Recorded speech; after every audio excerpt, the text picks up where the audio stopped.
He strengthened this position by having Sun's body brought to the new capital in an epic journey.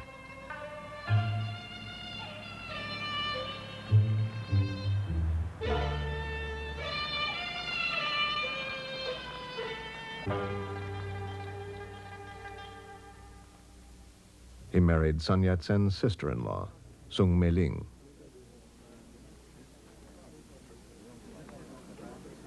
She came from a wealthy Methodist family. She had gone to school in the United States, and her English was excellent.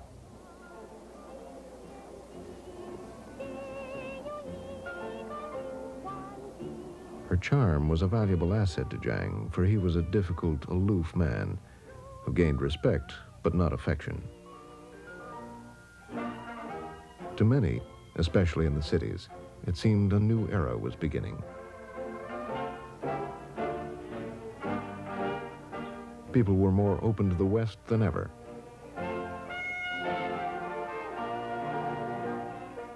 Chiang's government began modernization programs. The modernization is the way we keep our ancient traditional virtues, but we adopt Western technologies and Western modern social science in a way that brought to the poor. Specifically, I noticed the medicine, the building of new hospitals. It was a time of construction. Transportation and communications were modernized. The currency system began to be unified. Education was expanded.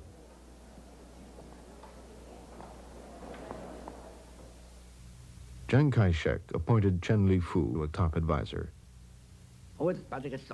I organized and modernized the party.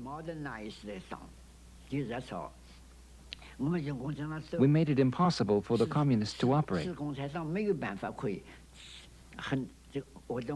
I used American techniques. They used Soviet techniques. Vast security organizations were set up. A top priority was to prevent renewed communist growth in the cities where remnants of the party had gone underground. Shen Zui worked for the security police. We knew they were communists by their speeches, their posters, or the articles they wrote. Or if we searched their homes, we'd find communist papers. That was the correct way. But if we had doubts, we'd say, better to kill an innocent one by mistake rather than let a bad one go. After all, they were fighting the nationalists for power.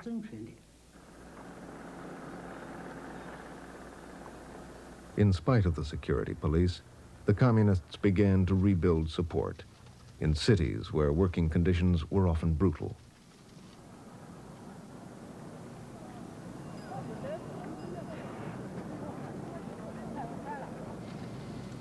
In factories, child labor was common.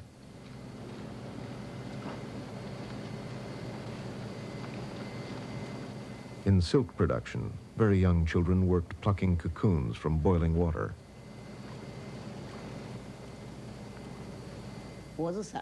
I came to Shanghai when I was 12.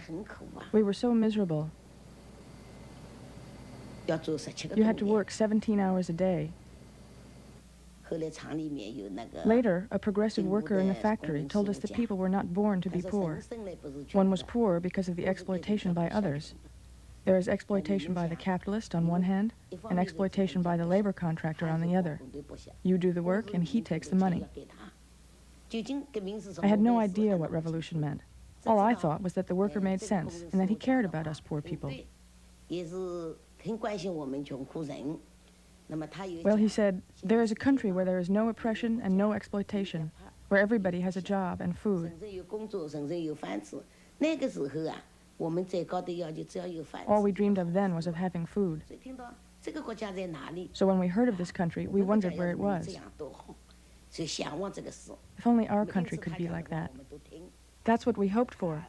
So we liked to listen to him, and we felt we could do whatever he told us. We would follow him, even if we had to risk our lives. What country was that?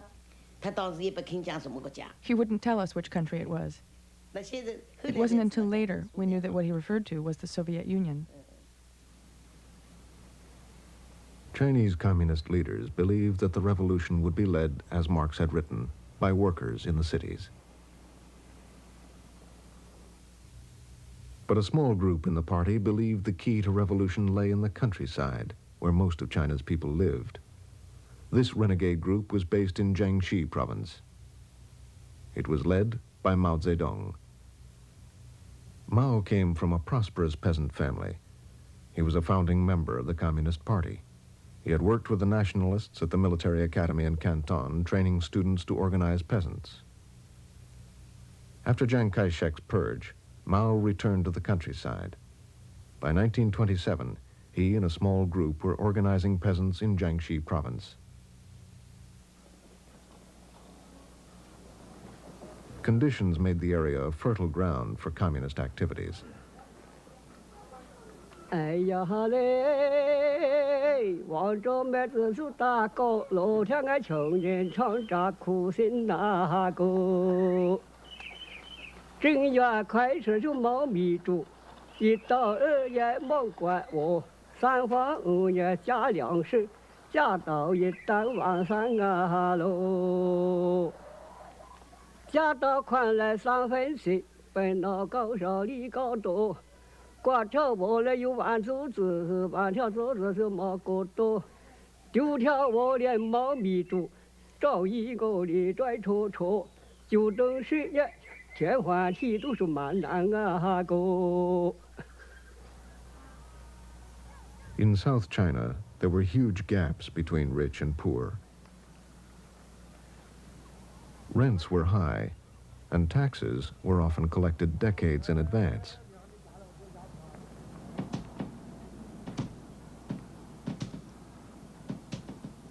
Landlords were called the masters of the earth. One of the 4 tyrant landlords, by the name of Zhou, came to our house and saw my 15-year-old sister and took her to be his wife. He not only wanted to take my sister, he also wanted me to be his maid. I was only 7. My father refused. So he demanded 1,000 silver dollars to buy a maid instead. My father didn't know what to do. Rather than let me be a maid, my father sold me as a child bride.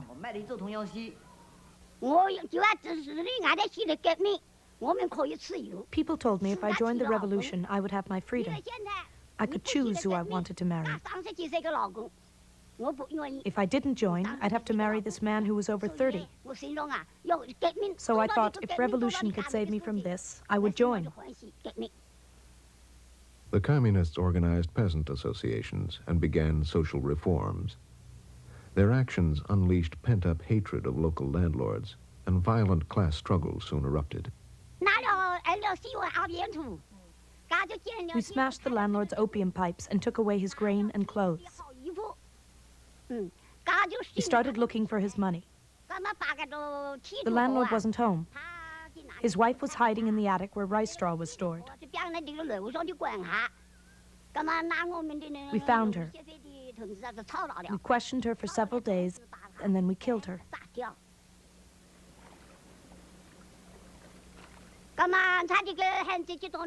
We gave the grain to those who had nothing to eat. Some got about 50 pounds, some got 100. We gave the clothes to those who just didn't have any, so the poor were really eager to join us. By 1930, the communists had set up a government in Jiangxi. Mao had joined forces with Zhu De, another veteran revolutionary. Their men formed the Red Army, which Liu Hanshao joined. I often saw Chairman Mao. He was tall and thin. When he went out, he rode a white horse. We didn't have cars then. When he went to work, he would be followed by 8 security guards, 3 to carry lanterns and 2 to carry his lunchbox.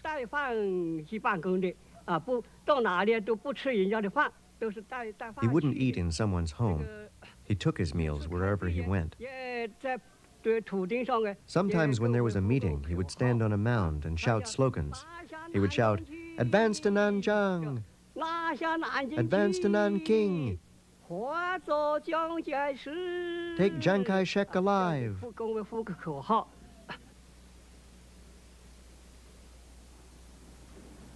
Although the communist area was relatively small, many nationalists were frightened by the violent events there. Chiang Kai-shek was concerned. The people under attack, the middle and upper classes, were the base of his support. He launched a series of military campaigns in Jiangxi.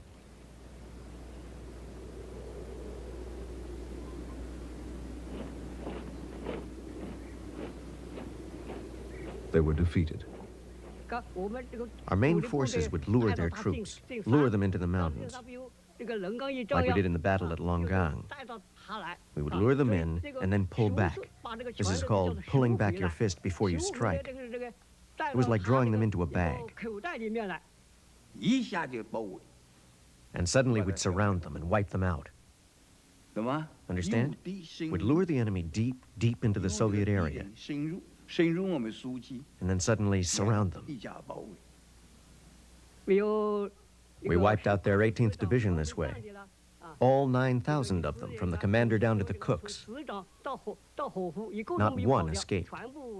This is called mobile or guerrilla warfare. Chiang's forces were defeated by these guerrilla tactics 4 times, but he continued to attack. In 1934, he launched an ideological offensive called the New Life Movement, a mixture of traditional Confucian values and European fascism. He hoped to create a disciplined and orderly society by reforming social behavior. People were instructed to button their clothes, stand straight, and not to eat noisily.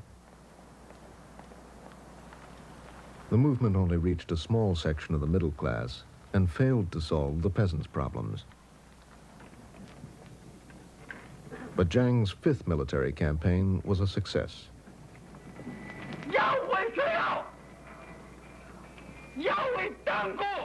In an all-out effort, Chiang had gathered nearly 1 million soldiers and all the military machinery he could muster.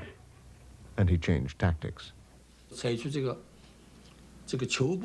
We adopted the tactic of moving step by step. The stronghold tactic, do you understand? For instance, I could walk 20 miles a day, but instead of 20, I would only do 10. And I would stop and dig trenches and build blockhouses. Since the communists didn't have cannons, they couldn't take well-defended blockhouses. So our troops worked very hard to build them, and we wouldn't advance until a place was firmly in our control. This was how we tightened our stranglehold on the communists.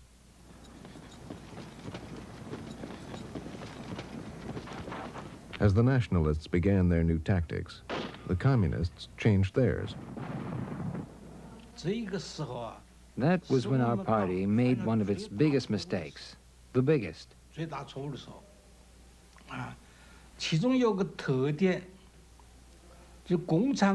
What happened was that the Communist International sent an advisor, leader,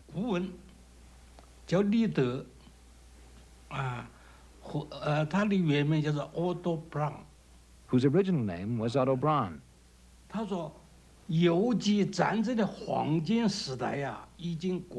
He claimed that the golden age of guerrilla warfare was over and that it was now time to develop positional and regular warfare.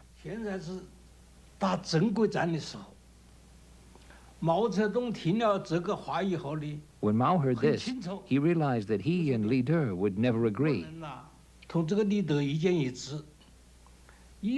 And after that, Mao didn't go to any more meetings of the military committee. Communist Party leaders supported Otto Braun, the German Comintern representative. Mao lost his position as head of the government, and his guerrilla tactics were abandoned. Then we used blockhouse warfare to deal with their blockhouse warfare. It was tit for tat, but of course it didn't work. They had planes and cannons. We had nothing. So the communist area shrank and shrank.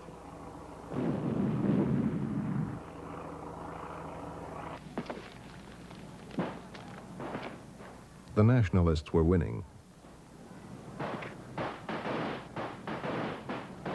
The communists had already lost much popular support because of their violent class struggle. By the summer of 1934, they were losing badly. We were being killed off.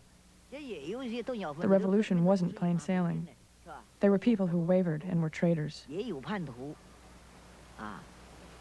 They saw the situation was going from bad to worse, and they changed with the wind. Communist organizers were arrested by the nationalists. A nationalist official wanted to bail me out of prison to force me to be his concubine. I didn't want to, but they threatened me, saying, if you won't, we'll put a firecracker in your vagina and light it. Aren't you afraid? Sitting or standing, I was just as tall as anyone else. Why should I be someone's concubine? I didn't want to, but what could I do? Finally, they took a red-hot wire this long and forced it through my leg. One from this side, and then from that side. They put the hot wire through my leg. I still have the scars. I was hung up by the arms. I was tortured 3 times, and then they let me down. I was too numb to feel any pain. My interrogation went on from 9 in the morning till 4 in the afternoon. Then they dragged me back to my cell and said, tomorrow we'll send a platoon of soldiers and rape you to death. That really frightened me. I wasn't afraid of being killed, but how could I stand being raped? Though they were just threatening me, they really made it look real. When I was taken out the next morning, there really was a platoon of soldiers waiting.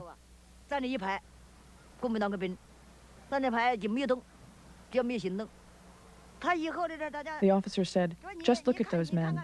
If you don't confess, you'll be raped to death, right here. I said, I don't know who is a communist, and I'm not a communist leader. I'm just a laundrywoman. I didn't tell them a thing, and in the end, they sent me to the concentration camp at Zedong. They never got anything out of my mouth. In October 1934, nearly 87,000 communists broke out of the nationalist blockade. They began a forced retreat which became known to the world as the Long March. For over a year, they walked an average of 17 miles a day, often through hostile territory. Nationalist troops chased them much of the time. The soldiers crossed 24 rivers and climbed 18 mountain ranges, and they walked more than 6,000 miles.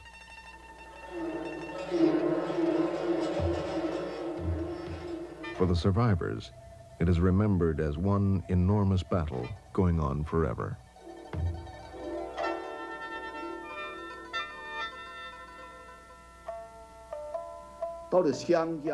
By the time we got to the Chiang River, we had lost half our troops. We lost 30 to 40,000 people. They weren't battle casualties. We lost them on the road. We were on the march day and night. Everyone was complaining bitterly. We didn't know where we were going. Chairman Mao was out of power. He marched with the troops. When they reached Zuni, meetings were held. Otto Braun and his supporters claimed that the nationalists had won because they were stronger. Mao said it was because Braun's tactics were wrong. For the first time, Zhou Enlai openly sided with Mao. Zhou Enlai disagreed. Zhou did not think we had lost because of the enemy's strength, but because of our own strategic and tactical mistakes, since we had won in the past. Then Mao spoke.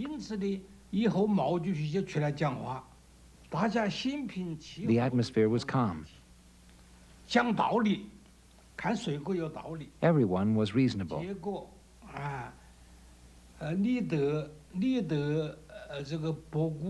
In the end, most decided that Li De and Bo Gu were wrong. Most people agreed with Mao's ideas